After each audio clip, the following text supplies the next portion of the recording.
Hot in today's news, is the Law Society of Ontario cancelling the bar after 2 decades? My name is Andreas. I'm a lawyer with LegalLine and LegalLine.ca, and I had the pleasure of writing the bar exams a few years ago. So, what is going on? Why is this a topic? The short answer is threefold. One, a lot of other provinces in Canada have switched away from the bar model. I think we're up to about 5 provinces now.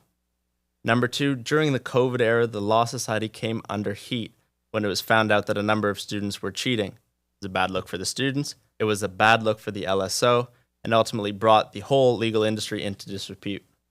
And finally, there's this discourse about whether the bar exams actually test knowledge and understanding, or if they're more of a memorization game. Maybe they're really just testing how well you can flip through your notes. So that's what we're going to talk about today. It's helpful to have a bit of a historical understanding of the bar exams, of the licensing process in Ontario. We're going to jump back to pre-2006. Before 2006, the licensing process consisted of a bar course. This was a 12-week course, and it had some tests, it had some assignments, and it had some classes. Ultimately, it was determined that this was inefficient, it was costly, it was time-consuming, and it was in need of a change. 2006 rolls around, the bar exams come in, the system gets updated in 2011, but ultimately the same deal for the last 20 years or so. The bar exams now are 2-part barrister and solicitor exam, 2 different days, about 4 hours each, multiple choice, open book. In addition to these exams, the licensing process has the articling program, or most recently, the LPP program, which is in lieu of the articling. The idea is you have the test side, and you have the practical skill side, work experience side. So this new proposal, which isn't really a proposal yet, it's just an idea. We're expecting to hear back from the Law Society at the end of January 2026.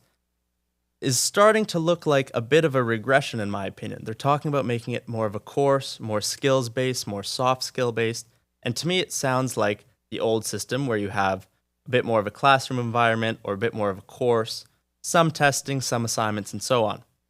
I'm critical of this idea because A, it was determined that it was inefficient before, so what makes us believe it'll be efficient now? B, the barrister and solicitor exams already cost about $3,000 to write once you're all in, which is a lot of money for applicants.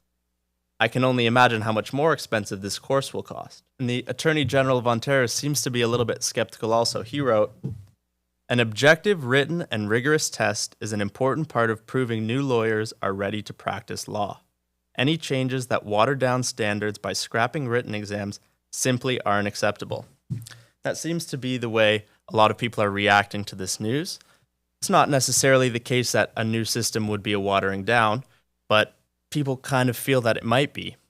And when you consider the fact that we already have an articling program or an LPP program, which is designed to test or at least teach these practical skills, these real-world skills, these soft skills, like dealing with clients, creating memos, so on and so forth, seems like a bit of a redundancy and a little bit of a regression to that old system. What does this mean for you if you're a law student or if you're someone who's thinking about becoming a law student?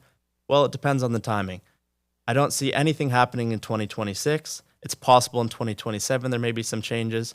It's possible it might not happen until 2028. It's possible it might not happen at all. As someone who's written the bar exams, there's one thing no one seems to be talking about, and that's the biggest benefit, the biggest pro to the bar exams. They are very dramatic. What I mean by that is you study, you show up on the day, you line up outside for half an hour, you go through a security and check-in process, you have all of your notes examined by an assessor, you wait in a separate lineup, you go in, you get escorted to your seat, you're stressed out, you're grinding for 4 hours straight. And something about that event is very impactful. And as a life skill, but especially as a lawyer skill, sometimes you need to swing the bat and go for the home run. Sometimes it's game day. Sometimes it's important to perform when you need to perform. And this bar exam teaches that or allows you to practice that in a way that a course doesn't, in a way that a smaller test or assignment doesn't. I think this is a hard skill that people need to know, especially lawyers. We're talking about resilience and shining in the face of a very daunting task. Any overhaul of the licensing system will surely take a while and cost a lot for the Law Society and, in turn, the lawyers and paralegals who fund it.